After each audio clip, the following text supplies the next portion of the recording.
दोस्तों monthly indices view में आप सबका स्वागत है।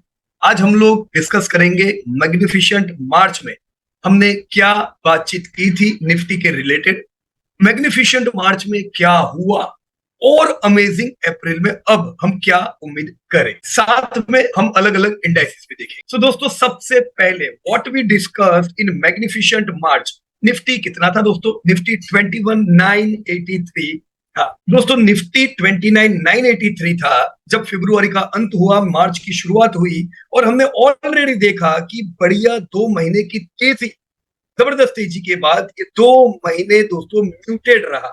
हमने हायर हाई देखा और मोमेंटम बड़ा लो था। तो जब भी दोस्तों लो मोमेंटम हो, छोटी कैंडल बनी हो, उस समय हम लोग रिकमेंड करते हैं कि प्रीवियस मंथ की लो को ट्रैक करने का। तो मार्च की शुरुआत में हमने बताया कि फरवरी महीने की जो टेल है कैंडल का लोअर एंड वो था 21,530। तो 21,530 को दोस्तों हमें ट्रैक करना था। 21,530 के ऊपर रहता है तो बाजार कंटिन्यू नए हाई लगा सकता है।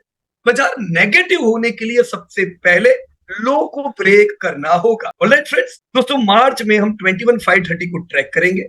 21,530 सस्टेन होता है तो हम रैली को 23,112 तक जाता देखेंगे। तो दोस्तों 23,000 हमने कभी बाजार को देखा नहीं है। एक नया लाइफ टाइम हाई 23,000 का दोस्तों हम देख सकते हैं अगर 21,530 सस्टेन होता है। दोस्तों ऐसी रैली हमें ले जा सकती है 23,413 तक की आने वाले कुछ महीनों में, जो कि दोस्तों हमारा 2024 के कैलेंडर ईयर का पहला टारगेट है। तो इस साल का हमारा पहला टारगेट क्या है दोस्तों? 21,413। हम कब पहुंचेंगे? अगर हम ये लो को सस्टेन करते हैं तो बिल्कुल हाई क्लैरिटी रखें, 23,413 की ओर हम आगे बढ़ रहे हैं। पर नेगेटिव ट्रेंड में बाजार आ सकता है, कोई उसमें ऐसा नहीं है कि भाई नहीं आ सकता है। तो छोटे छोटे महीने नेगेटिव ट्रेंड में बाजार तो ही एंटर होगा अगर हम 21,530 ब्रेक करेंगे। जब तक 21,530 के ऊपर है पॉजिटिव एस्पेक्ट ही सोचने के। राइट फ्रेंड्स, तो this was what we have discussed in magnificent March. अब दोस्तों हम लोग देखते हैं मार्च में असल में क्या हुआ। अब निफ्टी क्या हुआ दोस्तों? 21,983 से बढ़ के 22,327 आया। So what happened in magnificent March? तो दोस्तों मैग्निफिशेंट मार्च में क्या हुआ, जैसा हमने पिछले महीने डिस्कस किया था, आप ये मार्च महीने की कैंडल देख सकते हो। लो लगा 21,710 का। हमने क्या ट्रैक किया था? 21,530 जो लो था। तो निफ्टी ने पूरे मार्च महीने में लो नहीं लगाया और सस्टेन हो पाया प्रीवियस मंथ के लो के ऊपर। इसीलिए दोस्तों हमने एक नया हायर हाई मार्च महीने में पढ़ते हुए देखा। निफ्टी ने कितना हाई लगाया? As you can see 22,527। दोस्तों हमने उम्मीद कितनी रखी थी? जैसा हम देख सकते दोस्तों, हमारी उम्मीद थी 23,112 की, पर 23,112 का हाई नहीं लगा। 22,527 तक का एक नया हायर हाई लगा। तो अगेन हम कहेंगे मार्च महीने में भी बड़ा लो मोमेंटम रहा। निफ्टी ने लो नहीं लगाया, निफ्टी ने नया हाई लगाया, पर लो मोमेंटम के साथ आपके टारगेट क्लियर नहीं हुए। जी हाँ, ये दोस्तों first, second, third, fourth, fifth month था। ये 5वां महीना था इन द रो जब हमने हर महीने हायर हाई, हर महीने हायर लो और हायर क्लोज देखा। तो अभी तक नेगेटिव ट्रेंड की कोई निशानी नहीं है। ये कह सकते हैं कि पिछले 3 महीने बड़े लो मोमेंटम वाले रहे। उसके साथ हम ये भी कह सकते हैं दोस्तों, ये जो ब्रेकआउट वाला महीना है, जब 20 महीने के करेक्शन बाद पहली बार हमने जून महीने में ब्रेकआउट देखा था। जून महीने के ब्रेकआउट के बाद पिछला महीना 10वां महीना था ब्रेकआउट के बाद का। और इन 10 महीनों में दोस्तों हम 18,888 से 22,527 तक हमने रैली किया। तो दोस्तों 10 महीने में 39 पॉइंट्स निफ्टी ने रैली किया, जो कि 19.3% की एक शानदार रैली थी। हमें ये भी नहीं भूलना चाहिए कि प्रीवियस 20 महीना जो करेक्शन था, ये 20 महीने में दोस्तों हम लोग 3422 पॉइंट्स टूटे थे, जो कि 18.4% का डैमेज था। तो बिल्कुल क्लियर बात है दोस्तों, 20 महीने हम 3400 पॉइंट करेक्ट हुए थे। पर ये पूरे 3400 पॉइंट पर जब हमने रैली की तो हमने रैली 3400 पॉइंट से भी ज्यादा की और कंज्यूम कितना टाइम किया? खाली और खाली 10 महीने। तो दोस्तों भूल के हाथों में बाजार है, उसमें कोई डाउट नहीं है। जी हाँ दोस्तों, ये 10 महीने में ये 3 महीने जो बाजार करेक्ट हुआ था वो भी हमने गिन ली। ओवरऑल दोस्तों अगर आप निफ्टी देखो तो निफ्टी पूरे दुनिया के इंडाइसिस को आउट परफॉर्म कर रहा है। आप देख सकते हो निफ्टी का ये 10वां महीना है रैली का और 10 महीने में हम 19% रैली कर चुके हैं। इससे विपरीत अगर आप यूएस का डाउ जोन्स देखें तो मैं यहाँ पे डाउ जोन्स ओपन करता हूं। दोस्तों आप देख सकते हो कि जो डाउ जोन्स टूटा था जनवरी 2022 में, अभी रिसेंटली दिसंबर में ही पहली बार डाउ जोन्स ने ब्रेकआउट दिया है। तो ब्रेकआउट के बाद डाउ जोन्स का अभी तो 1 2 3 ही महीना हुआ है ब्रेकआउट दिए, और ये 3 महीने में लिमिटेड चले हैं, जबकि निफ्टी 10 महीने हो गए ब्रेकआउट के। हम डाउ जोन्स को आउट परफॉर्म करते जा रहे हैं। ये महीना भी अगर हम अप्रैल देखें दोस्तों, निफ्टी में करेक्शन अभी इतना बड़ा नहीं आया है, पर यूएस मार्केट तो लो तोड़ चुका है। तो दोस्तों ये एक रेड सिग्नल है वर्ल्ड के बाजारों के लिए कि यूएस मार्केट तो लो तोड़ चुका है, तो दूसरे बाजार भी लो के करीब तो आएंगे। हम मंथली लो के करीब देखेंगे, वो इधर से पता चलता है, right. But yes, that this thing is clear that India market is outperforming US market. Alright friends, चलो अब हम देखें what to expect in amazing April. तो अमेजिंग अप्रैल में हमें क्या उम्मीद रखनी चाहिए? निफ्टी कितना है? 22,327। सो पहली चीज दोस्तों ध्यान रखे कि यस, हमने आपको कहा था कि 2 महीने लो मोमेंटम वाले थे छोटी कैंडल के, तो ऐसा नहीं है। मार्च महीना भी लो वॉल्यूम का था, ये तीसरा महीना था लो मोमेंटम का। तो लो मोमेंटम हो दोस्तों, लो ट्रैक करे। तो पिछले महीने का लो कितना है दोस्तों? 21,710। हमें हमारी डायरी में लिख देना चाहिए। तो ये महीने का सबसे इंपॉर्टेंट लेवल टू ट्रैक क्या रहेगा? 21,710, राइट। दोस्तों द पॉजिटिव बायस जो हमने ऑलरेडी 1 2 3 4 5 महीने देखा है, ये छठे महीने भी कंटिन्यू रह सकता है अगर निफ्टी ये महीना भी 21,710 जो कि प्रीवियस मंथ का लो है उसे सस्टेन करता है। दोस्तों बुरे से बुरे समय में आपका स्ट्रॉन्ग सपोर्ट क्या है? 21,710। ये सस्टेन करता है दोस्तों, हम क्या देखेंगे? हम सबसे पहले 22,327 से एक नया लाइफ टाइम हाई देख सकते हैं 22,666 का। तो अमेजिंग अप्रैल का पहला टारगेट क्या है दोस्तों? अमेजिंग अप्रैल का पहला टारगेट है 22,666 जो कि नया लाइफ टाइम हाई होगा, और हम बाजार को 400 लाख करोड़ के मार्केट कैप को हासिल करता हुआ भी देखेंगे जिंदगी में दोस्तों, पहली बार। ध्यान रखें दोस्तों, ये होता है तो 9 महीने में ही भारतीय बाजार ने दूसरे 100 लाख करोड़ की बढ़त की। ये हमें मानना होगा, जो एक बहुत बड़ी सिद्धि है दोस्तों। भारतीय बाजारों को जो जगह पहुंचने में 100 लाख करोड़ पहुंचने में अगर 30 साल लगे थे, तो ये 100 लाख करोड़ तो हमने 9 महीने में पा ली, राइट। पर ये अंत नहीं है दोस्तों। फर्दर निफ्टी 23,005 तक भी रैली कर सकता है। 23,005 ये एक बड़ा बेंचमार्क होगा दोस्तों। 23,000 पहली बार, एंड इवन फर्दर 23,483। दोस्तों 23,483 याद रखिएगा, ये इस साल का हमारा पहला टारगेट है। तो ये साल 2024 का हमारा फर्स्ट टारगेट क्या? 23,483, जहां से हम कुछ प्रॉफिट बुकिंग देख सकते, राइट फ्रेंड्स। तो अमेजिंग अप्रैल का टारगेट है आपका 23,005, लेकिन 23,005 जाने से पहले बाजार नेगेटिव तो ही हो सकता है अगर निफ्टी 21,710 ब्रेक करता है। दोस्तों निफ्टी अगर 21,710 जो कि पिछले महीने का लो ब्रेक करता है, तो दिमाग में ट्रिगर होना चाहिए कि हम 2-3 महीने तक अब करेक्शन मोड में रहेंगे। दोस्तों करेक्शन मोड कितना बड़ा रहे, ये कैसे डिसाइड होता है? दोस्तों निफ्टी लो लगाने के बाद प्रीवियस मंथ की कैंडल के नीचे क्लोज होता है तो पूरा और लंबा डेप्थ रहे। अगर नीचे क्लोज नहीं होता है, खाली लो लगाता है, तो कुछ महीने के करेक्शन आप यहाँ पे देख सकते हो। जैसे नवंबर 2021 में निफ्टी ने ये पहली बार लो ही नहीं लगाया था, बल्कि प्रीवियस मंथ के नीचे क्लोज रहा था, तो हमने 20 महीने का एक लंबा करेक्शन देखा, राइट। तो फर्स्ट टाइम लो को जरूर ट्रैक करना चाहिए, फिर तो ये उसकी हैबिट हो गई, राइट। यहाँ पे ब्रेकआउट देने के बाद जो करेक्ट हुआ, तब दोस्तों खाली लो लगा, राइट, क्लोज नहीं रहा, जिससे हमने लिमिटेड फॉल देखा। तो अभी भी नेगेटिविटी कब देखने की दोस्तों? 21,710 टूटता है, पहले तो टूटे नहीं तो कंटिन्यू रैली, टूटता है तो हमें सोचना चाहिए कितना टूटेगा, बहुत पूरा कि ठीक ठीक। लो के नीचे क्लोज रहता है मतलब फंडामेंटल बिगड़ रहे हैं वर्ल्ड वाइड। अगर लो के नीचे क्लोज रहता है हम करेक्शन लंबा देख सकते हैं। अगर लो के नीचे क्लोज नहीं रह सकते एक नॉर्मल टेम्पररी करेक्शन है, 2-3 महीने का क्लियर हो जाएगा। ऑलराइट फ्रेंड्स, तो इतना ध्यान रखें, अगर 21,710 टूटता है तो निफ्टी 21,000 तक करेक्ट हो सकता है। देखो, आज के निफ्टी के लिए 3-1,000 पॉइंट का करेक्शन कोई बड़ा करेक्शन नहीं है। ये 20 महीने में 3-3,500 पॉइंट टूटा था, 10 महीने में चलने में 3-3,500 पॉइंट कर दिए। तो निफ्टी के लिए आज ये वो निफ्टी नहीं है जो 2-3 हजार का था और 100-200 पॉइंट में बड़ा हलचल हो जाता था। ये निफ्टी के लिए 2-3,000 पॉइंट इज नथिंग। तो इन चीज को ध्यान में रखिएगा दोस्तों। ऑलराइट दोस्तों, इंडेक्स कौन से पॉजिटिव है कौन से नेगेटिव है वो देख लेते हैं। निफ्टी 50 डेफिनेटली दोस्तों एक पॉजिटिव इंडाइसिस है। नेक्स्ट 50 पॉजिटिव है, निफ्टी 100 और 200 पॉजिटिव है, पर निफ्टी 500 पॉजिटिव नहीं है, यानी ब्रॉडर इंडाइसिस में करेक्शन दिख रहा है। तो स्मॉल कैप मिड कैप भी पॉजिटिव नहीं है। मैं नहीं कह रहा नेगेटिव है, देखो नेगेटिव होते तो मैंने नेगेटिव में लिखा होता, पर आप उसे पॉजिटिव नहीं कह सकते। Similarly auto, consumption, financial services, infra, multinational companies, this all are positive broader indices.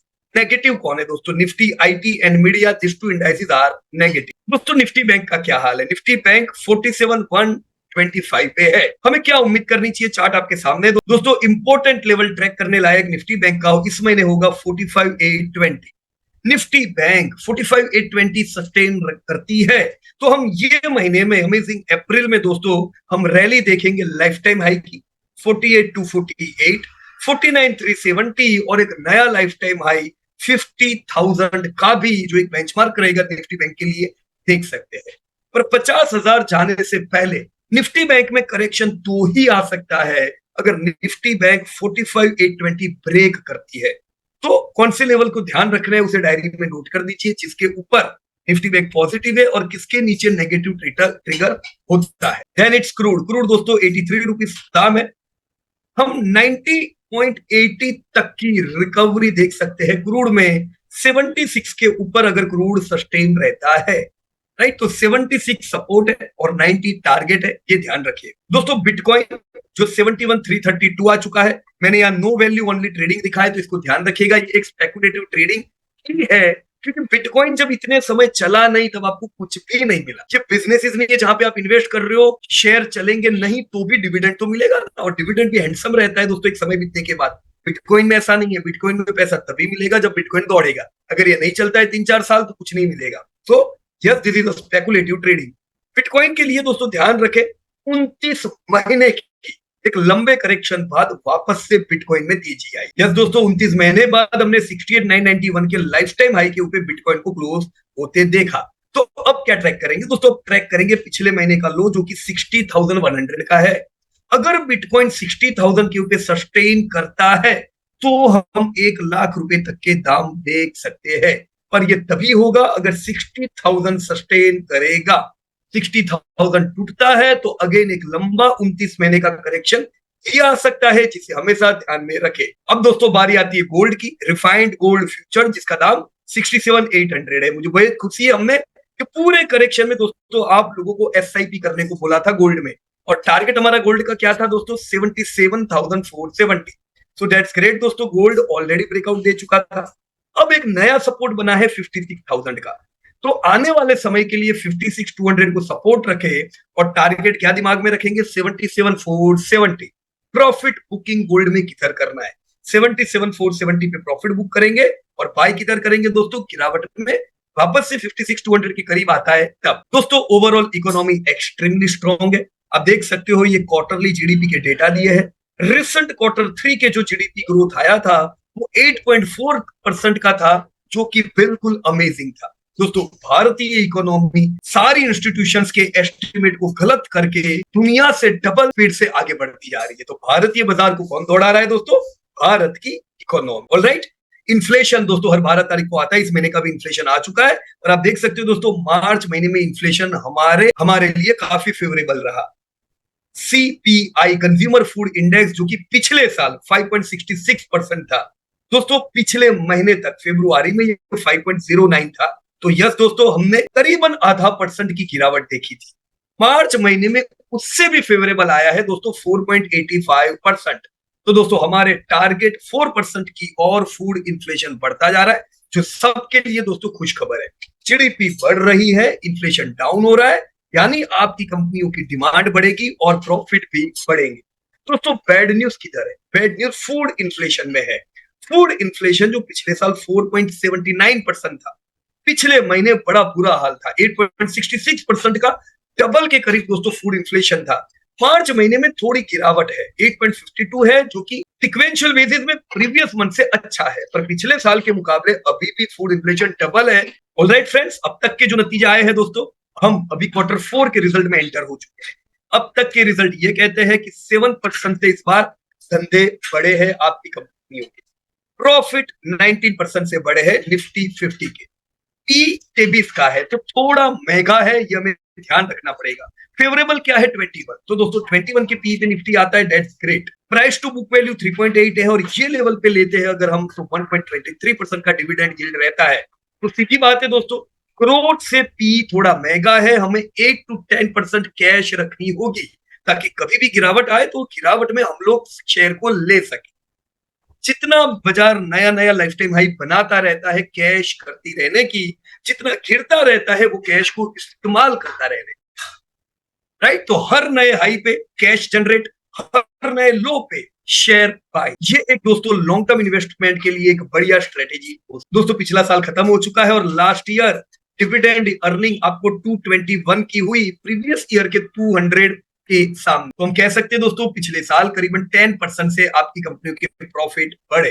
दोस्तों ये प्रॉफिट फाइनेंशियल ईयर के है, Q4 के रिजल्ट अभी बाकी है। Q4 में जो रिजल्ट आएंगे दोस्तों वो और डिविडेंड में दोस्तों ऐड हो, राइट। बिल्कुल सीधी बात है दोस्तों, पिछले 10 सालों में डिविडेंड अर्निंग 2.5 गुना बढ़ी है। तो अगर आपको ₹1,00,000 डिविडेंड का आता होगा 10 साल पहले, वो ₹1,00,000 दोस्तों आज हो चुका है 2.5 लाख का डिविडेंड। ऑलराइट फ्रेंड्स, निफ्टी के फेयर वैल्यूएशन हमने अपडेट कर दिए हैं नए साल के हिसाब से, तो आप लोग देख लीजिएगा दोस्तों। लास्ट ईयर का ईपीएस 970 रहा 14% के ग्रोथ के साथ, और लास्ट ईयर हाई से हाई पी 23 गया था, लो से लो पी 18 रहा था। अब हम इस साल क्या उम्मीद करेंगे दोस्तों, ये साल 8% जीडीपी का एस्टिमेट है, 12% का अभी हमने ईपीएस ग्रोथ उम्मीद किया है। तो ये साल जीडीपी 4 ट्रिलियन पार हो जाएगा। ये साल ईपीएस 1086 आएगा, यानी हम पहली बार निफ्टी के ईपीएस को 4 फिगर में देखेंगे। दोस्तों इन अर्निंग के हिसाब से अब ये साल के लिए हमारी फेयर वैल्यू निफ्टी की 22,812 होती है। तो ये पूरे साल 22,812 या उससे नीचे हमको फेयर वैल्यू और लोअर वैल्यूएशन पे निफ्टी मिलेगा। तो जब भी पूरे साल निफ्टी 22,800 के नीचे होती है, ये पूरे आपके लिए अच्छे ही वैल्यूएशन है। हम उम्मीद करेंगे दोस्तों 2030 तक जीडीपी 5.6 ट्रिलियन आ जाएगी, निफ्टी का ईपीएस 1914 आएगा, और आपके निफ्टी का फेयर वैल्यू 40,000 का तो दोस्तों ये 2030 तक होना है। ऑलराइट फ्रेंड्स, निफ्टी में कुछ इंक्लूजन एक्सक्लूजन भी आप देख पाओगे। एक निफ्टी का रीबैलेंसिंग अभी हुआ जिसमें यूपीएल एग्जिट हो गया और श्रीराम फाइनेंस की एंट्री होगी निफ्टी 50 में। अब क्या दोस्तों, moving further, Divi's lab Nifty से आउट हो सकता है अगले रीबैलेंसिंग में। सबसे पहला नंबर किसका लगना चाहिए? डिविज लैब का। तो दोस्तों असल में डिविज लैब सबसे छोटी नहीं है, हीरो मोटोकॉर्प सबसे छोटी कंपनी है निफ्टी 50 में, राइट। पर फिर डिविज लैब क्यों निकलेगी? वो इसलिए दोस्तों क्योंकि हीरो मोटोकॉर्प का मार्केट कैप करीबन 89,000 करोड़ है, डिविज लैब का 1 लाख करोड़ है। पर फ्री फ्लोट देखा जाता है निफ्टी में, एनएससी क्या देखती है? फ्री फ्लोट, यानी प्रमोटर के अलावा का स्टेक। तो फ्री फ्लोट हीरो मोटर का प्रमोटर स्टेक कम होने की वजह से ज्यादा है, तो ये अच्छी बात नहीं है, पर निफ्टी तो यही देखती है फ्री फ्लोट। तो हीरो मोटोकॉर्प से डिविज लैब का प्रमोटर स्टेक ज्यादा होने के कारण कम है, तो पहला नंबर लगेगा डिविज लैब का। पर डिविज लैब निफ्टी से तभी आउट हो सकता है जब नेक्स्ट 50 की कोई कंपनी डिविज लैब से 25% ज्यादा free float market cap continue रखे 3 महीने तक। ध्यान रखिएगा मैं क्या कह रहा हूं, 3 महीने तक इन द रो अगर मार्केट कैप फ्री फ्लोट ज्यादा रहे तो ये आउट हो जाएगा और दूसरा कोई इन होगा। तो कौन इन होगा? दोस्तों फाइनेंस की पहली प्रायोरिटी, जियो फाइनेंस का मार्केट कैप ऐसा नहीं है सबसे बड़ा, इनफैक्ट सबसे बड़ा मार्केट कैप एलआईसी का है 6 लाख करोड़। अब देखो डीमार्ट 3 लाख करोड़, तो ये ऑलरेडी हीरो मोटो से कितनी बड़ी है, अपोलो से कितनी बड़ी है। पर फिर भी ये कंपनियां निफ्टी में नहीं है, क्योंकि निफ्टी क्या देखती है? Free float. दोस्तों एलआईसी का, डीमार्ट का प्रमोटर स्टेक बहुत ज्यादा है, जिसकी वजह से फ्री फ्लोट कम रहता है। तो एलआईसी का तो कोई चांस ही नहीं है 50-50 में एंटर होने का नियर टर्म में, खाली 20,000 करोड़ का फ्री फ्लोट है। एलआईसी निफ्टी 50 में तब आएगी जब सरकार और स्टेक घटाएगी तब। तो पहला नंबर किसका लगता है? छोटी कंपनी का, जो कि जियो है, उसका फ्री फ्लोट ज्यादा है। अब अभी से देखो क्लियर है, डिविज लैब से करीबन डबल, डिविज लैब का 25% ज्यादा भी फ्री फ्लोट की 60,000 करोड़, उससे दुगना जियो फाइनेंस का है। तो बिल्कुल क्लियर है, डिविस को अब निकलना है निफ्टी से और जियो फाइनेंस की एंट्री हम नेक्स्ट रिबैलेंसिंग में देखेंगे। एक बार डिविस की एग्जिट और जियो इन हो गया, फिर किसका नंबर लगेगा? फिर ब्रिटानिया का लगेगा, राइट। तो अगेन देखो, ब्रिटानिया सबसे छोटी नहीं है, ब्रिटानिया तो इनफैक्ट बड़ी कंपनी है इन सब से, पर क्या दिक्कत है? उनकी फ्री फ्लोट, राइट। तो ब्रिटानिया का 25% फ्री फ्लोट में ऐड करो 73,000 करोड़ होता है, डीमार्ट का 71,000 करोड़ है, ऑलरेडी ज्यादा है। तो इस केस में हम डीमार्ट को भी एंटर होता हुआ देखेंगे निफ्टी में। Alright, so this was all about Nifty. दोस्तों, जस्ट हमने ये 6 अप्रैल को मुंबई में बढ़िया मीटिंग की और इतने सालों बाद वापस से सबको मिले। It was amazing experience eight chamber of commerce इन मुंबई। दोस्तों, इसी प्रकार से निफ्टी की अपडेट चाहते हो, चैनल को सब्सक्राइब कर दीजिएगा और बेल आइकन दबाना न भूलिएगा। मुझे चैट बॉक्स में जरूर कहिएगा कि निफ्टी से आप क्या उम्मीद रखते हो। Thank you so much and Jai Hind to everyone. Disclosure: this update is for educating purpose. We are not tip provider.